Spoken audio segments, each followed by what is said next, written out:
All right, here, students. Let me try another one from this week's quiz. The other one that was on this list, if you've watched the other videos, was number 5. So we did a 2, then we did number 4. Now we did here a number 5, and no doubt number 5 looks hard just because this chain's going off the edge. And so maybe before I go too far down this problem, we should talk about something that's continuous, because continuous stuffs are hard ones. They involve calculus. It's something new to your skill set, something that's important you learn to develop. You're going to see more calculus now. You've seen calculus here for energy, but you'll see it again for momentum. You'll see it for moment of inertia in the next chapter after that. You'll see it a lot when we get into physics 122, 123. So you're going to see a lot more continuous objects and continuous stuff, and therefore a lot more calculus. And so this is an example of that. So why don't I just say, what if I had a chain that maybe, I'll make a little table here. So here's the legs of the table. But if I took a chain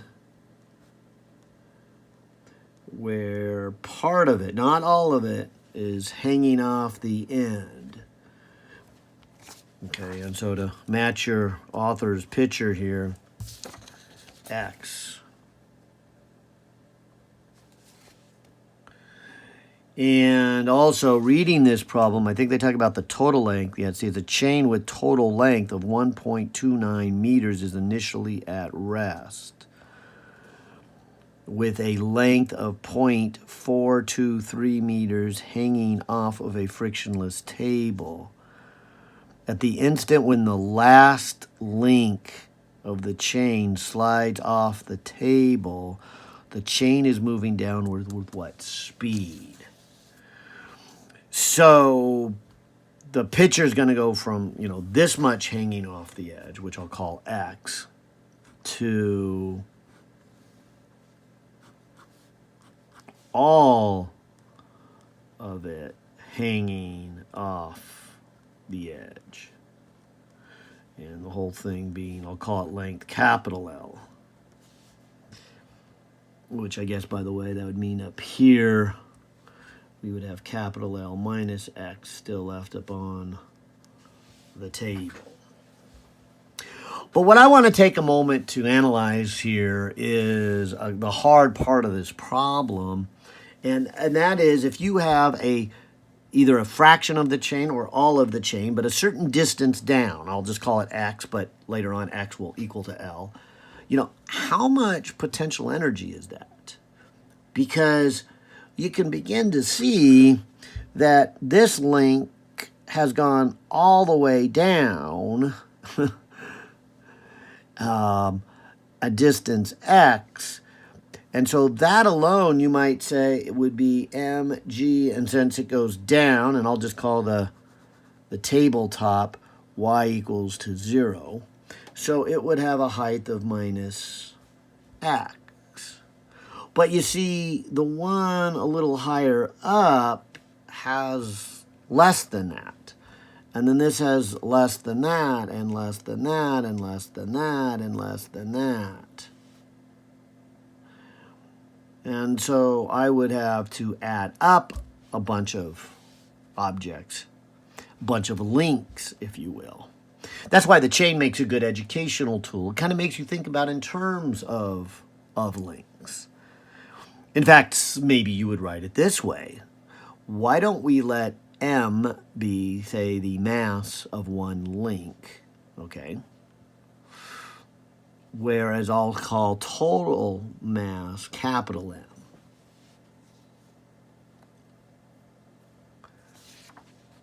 Now, they don't give me total mass. So I'm going to go with the idea that it's going to cancel off before we're done. Okay, I'm a little nervous about that. But here's what I'm getting at. If I was looking at just the links that are hanging off the edge, I might do this. The first one would have a mass of, I'll call it delta little m, times g, okay,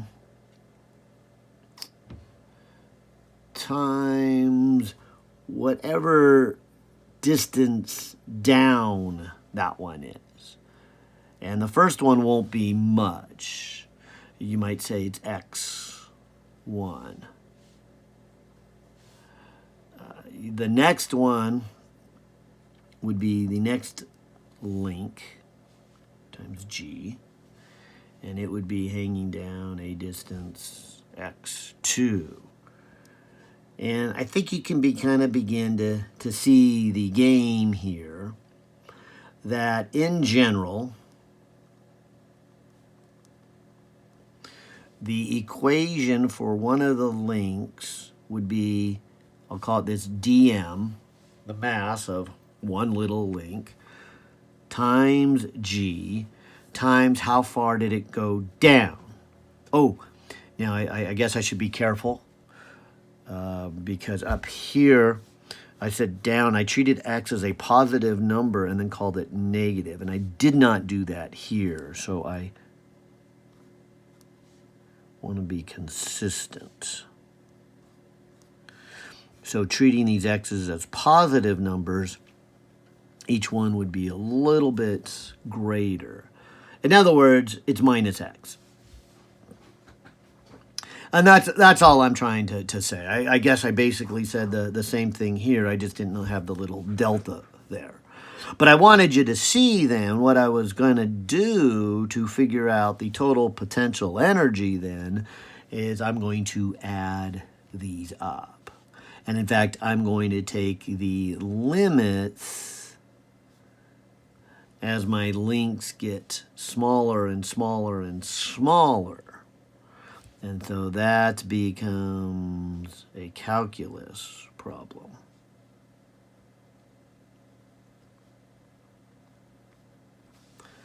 That looks kind of weird if this is the first time you're seeing it, because you're used to a calculus problem having something with a dx in it. And I hope what you remember from your calculus class is that if this inside here is f of x, what this really means is the limit as delta x goes to 0 of a summation of some function times some small little thing. And I know when you were doing your calculus, you constantly used x as the little thing, but please keep in mind that even in your calculus class, you did not mean that the little thing was a distance on the x-axis. It often was, but that's not what that means. In your math class, this x means some kind of variable, some kind of quantity that you're going to add up. And so for us, that quantity we're adding up is the mass. So we're not adding up distances, we're adding up masses, although it is connected to the distance. So we've got some more discussions to go on. Okay, and so we have to add all those up. And that sounds kind of hard. In fact, if it sounded so hard, you might get a little lazy here and say something like this. Well, I don't know what this would come out to be exactly, but I do know that some of this chain is below the midway point, and some of it, an equal amount of it, is above the midway point. So maybe the potential energy of this would be equivalent to all the mass that's hanging over at a distance halfway down. So it looks something like mgx over 2. And I'm pretty sure that's what this is going to come out to be. So it wouldn't be such a bad guess.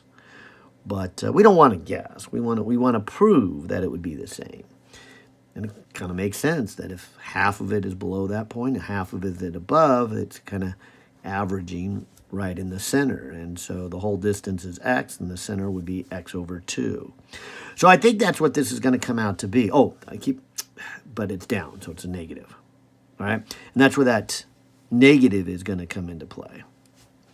So So let's keep doing our arithmetic, because I got to admit, seeing something with a dm, especially if this is the first time, can drive you crazy, especially even if you realize that in your math class you were saying, well, dx didn't necessarily mean position, it meant any quantity, so that makes sense. We could replace a dx with a dm, but still, how do I do this integral? I really want to do an integral from a position, from position 0 down to a negative x. So that's fine. You just need to switch then the dm into a dx. And here's how we do it. The idea is a density. It's a fun little quantity that just means how much mass do you have per volume. The traditional symbol is rho. Now, I'm putting an equal on both sides of it because if you wanted to get the density of an object, and my analogy always is a chocolate bar, partly because I like chocolate, but also partly because chocolate bars usually come with little squares you can break off. And so if you really were measuring the density of a chocolate bar, you could do this in two ways. You could take the whole mass and divide it by the whole length of the chocolate bar, or, and I'll use calculus terms here, a little bit of mass over a little bit of length. That'd be kind of like the little square on the chocolate bar. And I'll use both of these, but I'll start with this relationship, because this relationship would then say a little bit of mass is then rho times a little bit of distance.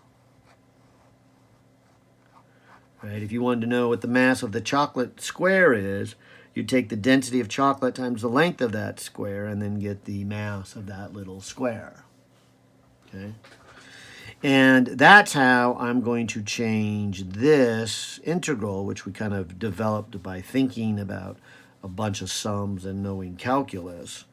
We're going to then get this equation and change the dm into a rho dx. I still have the g and I still have the negative x. And so now I can get, like I said, I'm looking for that equation for the potential energy, but now I have an integral in terms of dx. And of course, like all integrals, anything that is a constant, bring it out in front of the integral so you don't have to mess with them. And so in this case, I'll bring out the rho, the g, and the negative sign, leaving me with the x and the dx. And then coming back to my picture, saying, okay, what's hanging off? So I'll go from 0 to x, so 0 to x. And so this is going to be a minus rho g. And the integral of x dx is x squared over 2, evaluated from 0 to x. So that becomes minus rho g x squared over 2. Okay. Now also, remember I said you can look at the density two ways. And I did the little bit of the square of the chocolate over a little bit of length of that square. But now I'm going to put the whole mass over the whole length for the density. And so this becomes minus the whole mass over the whole length.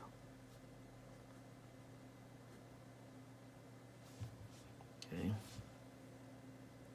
And so this would be my little equation, if you will, that would tell me, okay, what is the gravitational potential energy of this thing, okay? And you can kind of see that if the whole thing is hanging over, which is what's going to happen later on. The whole thing's going to be over here. Then my x is going to be equal to an L.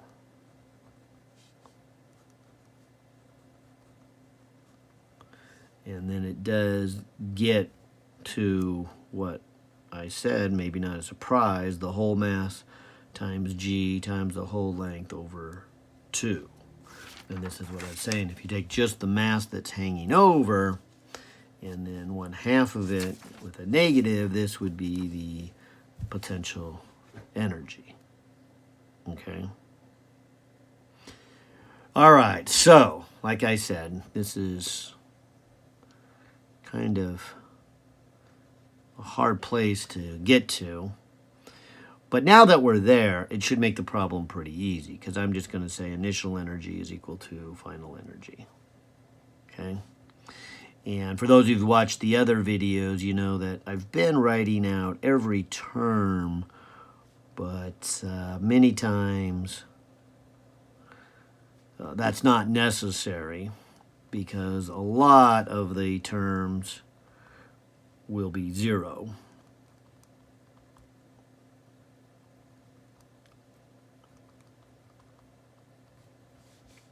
And in this case, if we come back to where we start with the chain partly hanging over the edge, but at rest, we'd have no kinetic energy. Now, according to this equation, we will have some potential energy, so I'll leave that one alone. But since there's no springs involved, we can cross those out before and after. And if there's no friction involved, we can cross that one out. So this is going to be a minus mlg x squared over 2 for the amount of gravitational potential energy it has at the beginning. Then, once it gets to the point where most of it is off the edge, we have it moving, the whole thing moving, so it's the whole mass times v squared. And then we get this gravitational potential energy, where the stuff hanging off is the whole thing, x. And so I can come back up here and say, well, then that would be a minus an m, a g, an L over 2. And this fits my concern earlier on, that we weren't told the whole mass of the chain. Okay. For that matter, it looks like there's a 2 in every term. I just noticed that. So why don't I cross those off? But it looks like now I could start to fill things in based on the information here. And so I would have, I'll put a negative, and it looks like here I have a 9.8. And the x is how much is initially hanging off. So the total length is there, and the initial hanging off is 0.423 meters squared. And the whole length is 1.29. So that would be what's left of that term. Let's see, the 2 and the m are already gone, so that would be v squared. And I would have a minus, and this would be 9.8, and the whole length was 1.29. Okay, so it looks like I need my calculator here to kind of finish this off. But I'll start here with this term, so I'll put a negative 9.8. and say times 0.432 squared and divide it by 1.29. So that's that term. Now, if you could imagine bringing this one over, it's now going to be a plus 9.8 times 1.29. So that'll be the v squared. So finally, if I take the square roots, I get 3.36 meters per second. All right, nice.